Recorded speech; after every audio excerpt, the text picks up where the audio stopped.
சற்று முன் வெளியான தகவல். கலைஞர் மகளிர் உரிமைத் தொகையில் ஆகஸ்ட் 28ஆம் தேதியன்று ஒரு முக்கியமான நாள் என்று சொல்லப்படுகிறார்கள். அதை பற்றி தான் பார்க்க போகிறோம். அதை பார்க்குறதுக்கு முன்னாடி நீங்கள் நம்ம சேனலை சப்ஸ்கிரைப் பண்ணாமல் இருந்தீங்கன்னா மறக்காமல் லைக் பண்ணிக்கோங்க, சப்ஸ்கிரைப் பண்ணிக்கோங்க. உங்கள் நண்பர்களுக்கு தெரியப்படுத்தவும் ஷேர் பண்ணுங்க. கலைஞர் மகளிர் உரிமைத் தொகை திட்டத்திற்கு விண்ணப்பித்து ரூபாய் 1000 கன்ஃபார்ம் வருமா என காத்திருக்கும் பெண்களுக்கு ஆகஸ்ட் 28ஆம் தேதி முக்கியமான நாள் என்று சொல்லப்படுகிறார்கள்.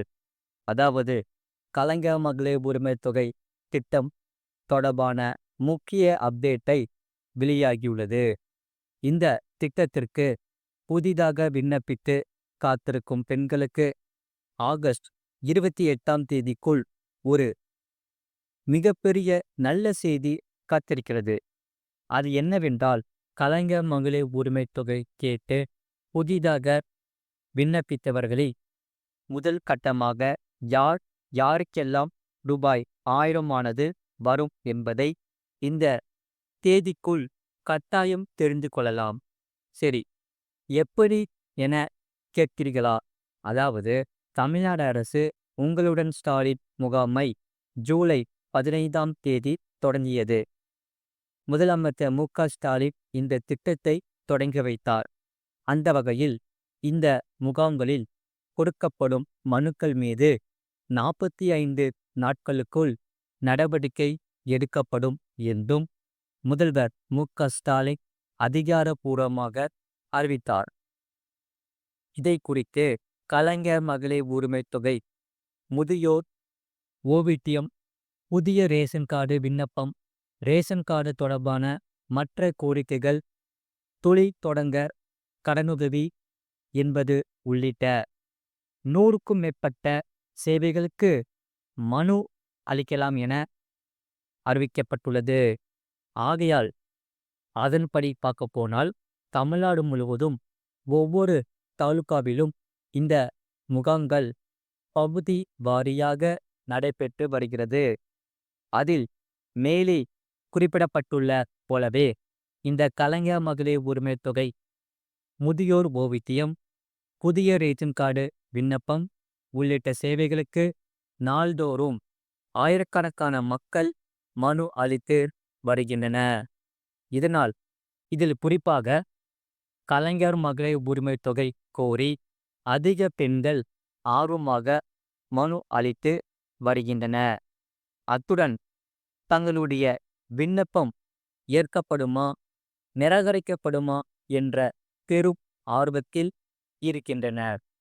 இதனால் ஜூலை 15ஆம் தேதி மனு அளித்தவர்களுக்கு ஆகஸ்ட் 28ஆம் தேதியுடன் 45 நாட்கள் நிறைவடைகிறது. ஆகையால் அன்றைய நாளன்று கலைஞர் மகளிர் உரிமைத் தொகை கேட்டு புதிதாக விண்ணப்பித்தவர்களுக்கு ஒரு முக்கிய அப்டேட் தமிழ்நாடு அரசின் சார்பில் கிடைக்கப் போகிறது.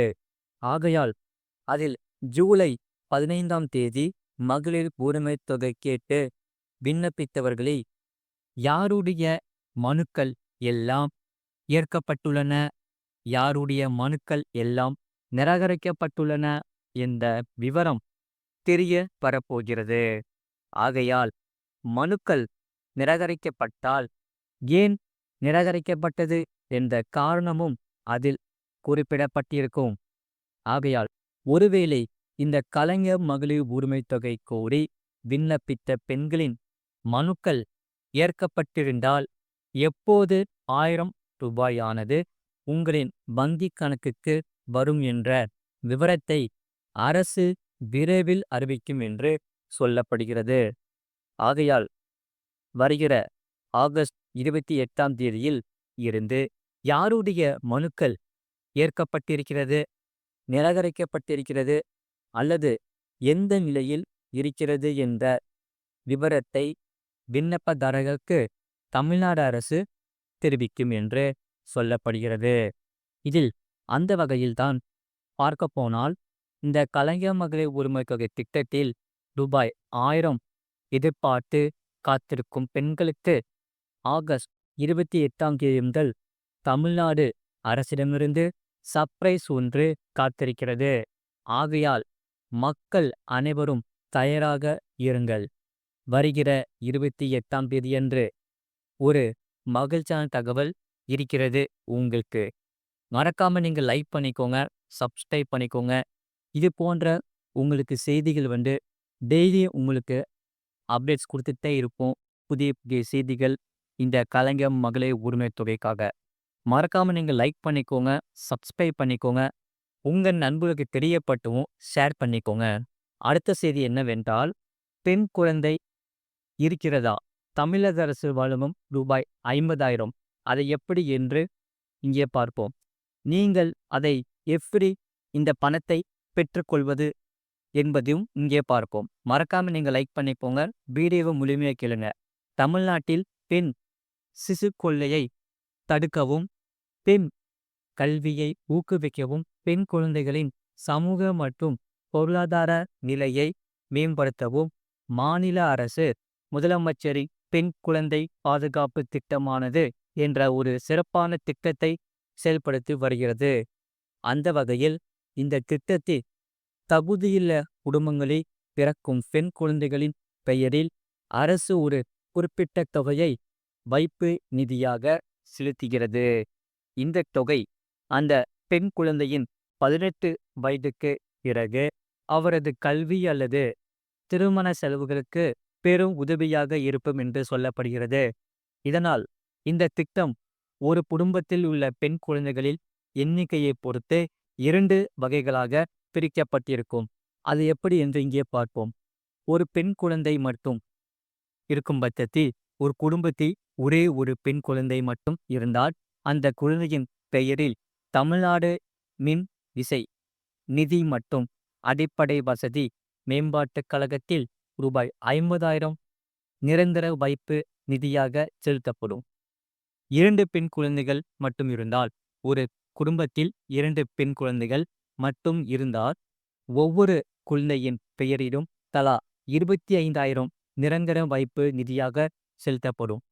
இந்த வைப்பு நிதி ஒவ்வொரு 5 வருடங்களுக்கும் ஒருமுறை புதுப்பிக்கப்பட்டு பெண் குழந்தைக்கு 18 வயது நிறைவடையும் போது வட்டியுடன் சேர்த்து முதிர்வு தொகை வழங்கப்படும்.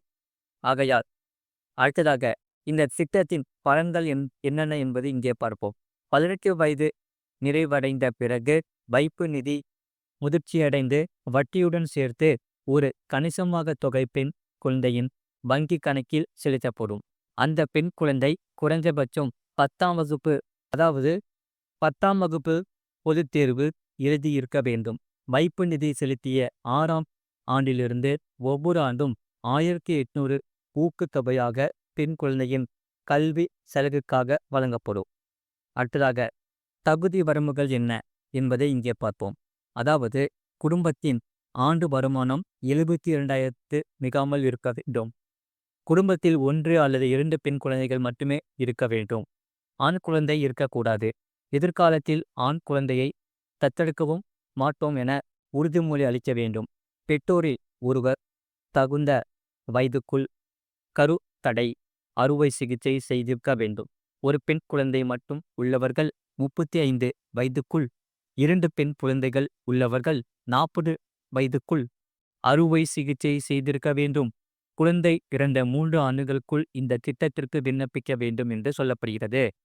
இதில் விண்ணப்பிப்பது எப்படி என்று இங்கே பார்ப்போம். அதாவது தகுதியுள்ள பெற்றோர்கள் அருகிலுள்ள இ-சேவை மையங்கள் மூலமாகவே அல்லது மாவட்ட சமூக நல அலுவலகத்தை அணுகியே இந்த திட்டத்திற்கு விண்ணப்பிக்கலாம்.